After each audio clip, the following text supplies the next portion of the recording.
I can't even believe this crap exists. I was just wandering around Walmart the other day and found that Call of Duty Black Ops Cold War is selling for $30, while Call of Duty Modern Warfare, the reboot, is selling for $54.86 at Walmart, which to me is still insane in the year 2025 to see games like Call of Duty Modern Warfare at the price tag of $54. $30 for Black Ops Cold War does not seem that bad because it's a few years older now. But what is it with the Modern Warfare experience that you'd be getting in the year 2025 that makes it worth $54.86 at Walmart? Because to me, that's completely insane to even ask any consumer to even pay that kind of price for this. $30 is fine. $30 is fine for a game that is as old as maybe Black Ops Cold War or Modern Warfare. But again, $54.86 for a game like this is not worth it. Reason being, you've missed all the events. A lot of the content is just basically down to the weapons or anything you can buy in bundles. Sure, you can play some of the new maps, but the player count isn't there. You have an S tier campaign, but a Spec Ops mode that they pretty much abandoned on day one. Like for $54.86, you're better off just buying the new Call of Duty at that point. And if that's what you're trying to do to deter people away from buying this Call of Duty to get the new one, that's insane. That's stupid. And I know a lot of the videos I've been posting lately have just been me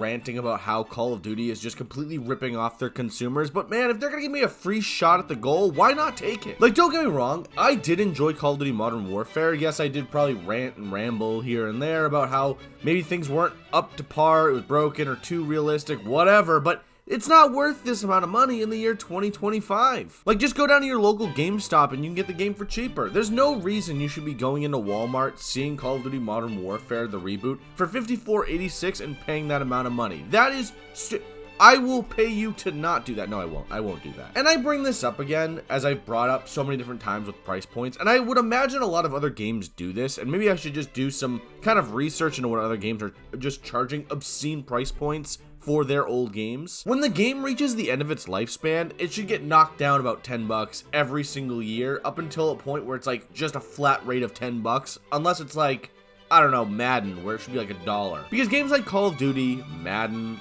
Assassin's Creed, whatever other games, shouldn't be charging players a really high price point when they're just releasing games pretty much every year. Even games like Call of Duty, where they're just glorified live service. Because once you get past that live service feature, the game is pretty much pointless. Anyways, that's the end of the video because, you know, I've already probably beat a dead horse with this whole thing about how games are charging way too much money for games that are way past their lifespan, and that I'm mainly here just to raise awareness. Maybe I'll just do one for all of games and see what the different price points for games that are way past their lifespan are, because we need to call this out. This is insane.